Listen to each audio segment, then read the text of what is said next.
Now we are learning more about why the Rolling Stones canceled their tour, which includes a stop right here in New Orleans at Jazz Fest. Yeah, Mick Jagger will undergo surgery to replace a valve in his heart. That's according to RollingStones.com. There are artists who spend their entire careers hiding behind the music. And then there is Mick Jagger, a man who spent 6 decades hiding in plain sight. He was always there, always visible, always the most watched person in any room he entered. But watching Mick Jagger perform and actually knowing Mick Jagger are two entirely different things. And for most of his life, he made sure they stayed that way. He gave the interviews. He showed up to the photo shoots. He said the clever things and deflected the personal questions with the kind of practiced charm that made journalists feel like they had gotten something when, in reality, they had gotten nothing at all. The persona was so well constructed, so perfectly maintained, that most people simply stopped looking for what was underneath it. They assumed that what they saw on stage, the swagger, the confidence, the almost supernatural energy, was the whole story. But it never was. And now, in the later chapters of a life that has been anything but quiet, Mick Jagger has started confirming the things that the people closest to him always knew, that fans long suspected, and that the carefully managed public version of himself never quite admitted. What has emerged from those confirmations is something far more complicated, far more human, and far more interesting than the legend ever allowed. If you want to understand who Mick Jagger really is, you have to start with Keith Richards. Not because the story of the Rolling Stones begins with Richards. It actually begins with Brian Jones. But because the relationship between Jagger and Richards became the central axis around which everything else in Jagger's professional life has rotated for more than 60 years. They first encountered each other as young boys in Dartford, lost contact, and then found each other again on a train platform in 1961. What connected them was not friendship at first, but obsession. Richards spotted Jagger carrying American rhythm and blues records that were nearly impossible to find in England at the time. That shared hunger for music nobody around them fully understood became the seed of something that would eventually grow into one of the most successful and enduring partnerships in the history of popular music. What Jagger has confirmed in recent years, with a candor that he rarely allowed himself in earlier decades, is that the partnership with Richards has also been one of the most genuinely exhausting relationships of his life. Not exhausting in the way that gets romanticized as creative friction or artistic tension, but exhausting in the real and unglamorous sense, the kind of tiredness that comes from being permanently tethered to someone whose self-destructive patterns ripple outward and affect everyone in their orbit. Richards' severe drug addiction throughout the 1970s is the most documented dimension of this. Jagger has spoken about it with increasing openness, describing what it was like to try to make music, manage a touring operation, and hold a band together while one of its central figures was consumed by a dependency that nobody around him had the power to fix. He has described the recording sessions of that era as operating at a fundamentally different pace. Everything slowed down, complicated, and uncertain in ways that demanded constant adjustment from everyone except the person at the center of it all.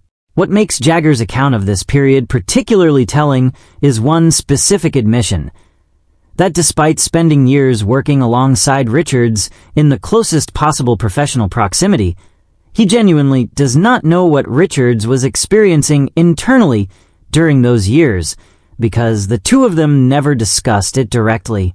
That is a remarkable thing to say about a relationship that has lasted more than 6 decades. It is also one of the most honest things Jagger has ever said publicly, because it reveals something true about how he operates: present, perceptive, deeply committed to the work, and simultaneously maintaining an emotional distance that he has never entirely closed.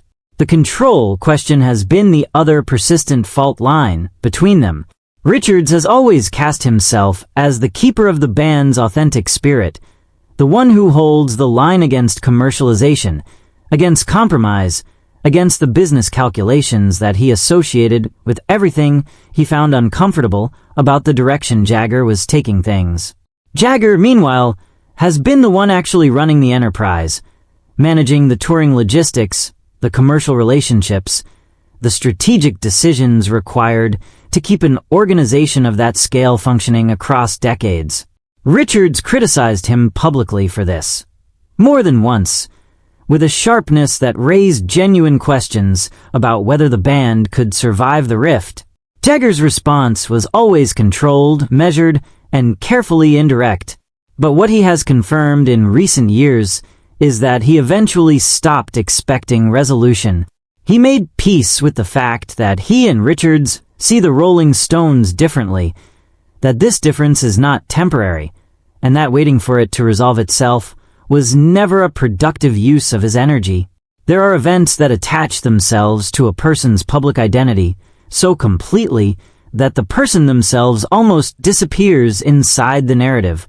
For Mick Jagger, the concert at Altamont Speedway in December 1969 became that kind of event, written about, analyzed, and mythologized until the actual human experience of the people who were there became almost entirely secondary to what the event was supposed to mean. The facts are documented and grim. The Rolling Stones organized a free concert in Northern California with only days of preparation, inadequate planning, and security provided by members of the Hells Angels Motorcycle Club. The arrangement collapsed almost immediately into chaos and violence. By the end of the day, 4 people had died. An 18-year-old named Meredith Hunter was stabbed in circumstances captured on film. The cultural machinery that processed the event afterward turned it into a symbol. The death of the 1960s, the moment when the idealism of that decade curdled into its own worst instincts. Jagger has consistently pushed back against that framing, not to minimize what happened or to deflect responsibility, but because turning a specific and devastating human tragedy into a cultural symbol requires a kind of abstraction that he has always found both inadequate and dishonest. His response to Altamont was not philosophical. It was personal. A young man died at an event he had organized. People were hurt. The grief and shock from that did not translate into larger conclusions about the spirit of an era. It simply sat with him as the specific, unbearable weight of what it was. There is a detail connected to Altamont's aftermath that received far less attention than the event itself, but that Jagger has since confirmed carries its own kind of weight. According to accounts that surfaced in documentary reporting, members of the Hells Angels, angered by Jagger's public criticism of their conduct at the concert, allegedly plotted to target him at his home in the Hamptons. Former FBI agents described a plan involving an approach by water to bypass his security. The group reportedly set out by boat, but was turned back by a storm before reaching the property. Jagger was not informed of this alleged plot at the time it was happening. He found out about it years later through documentary reporting. Someone in his security chain made the decision that he did not need to know. That detail is unsettling in a particular way. Here was a man who had spoken plainly about something he witnessed, who had done what most people would consider the right thing by condemning the violence publicly, and who had generated a direct threat against his life as a result, a threat that operated entirely outside his knowledge for years.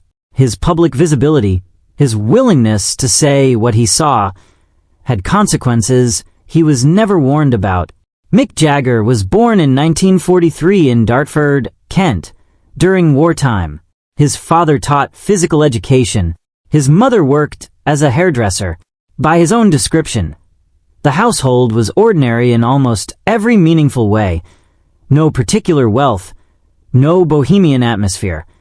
Just a working family that generated its own entertainment because external options were limited. In that environment, children performed for each other.